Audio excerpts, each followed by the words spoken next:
দেখো চলে এসেছি দুপুরের খাবার নিয়ে, লাঞ্চ নিয়ে চলে এসেছি। দেখো এখানে রাইস তো রয়েছেই, পুঁই শাক রয়েছে, পোস্তর বড়া, আর এখানে রয়েছে একটু ফ্রুটস, এগ কারি, আর এটা হচ্ছে লোটের মাছের একটা ঝাল, আর রয়েছে পায়েস।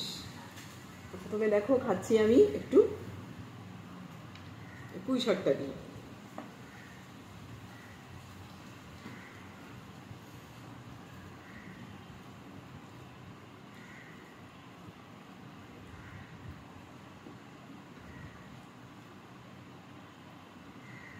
একটু পোস্তর বড়াটা কামড়ে নিই।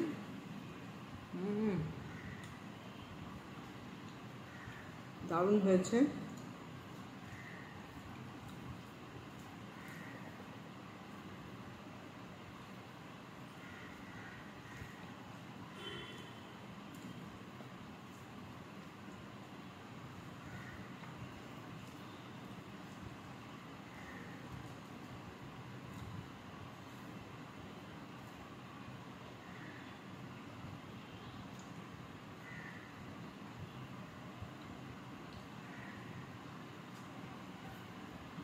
দারুণ হয়েছে পোস্তর বড়াটা।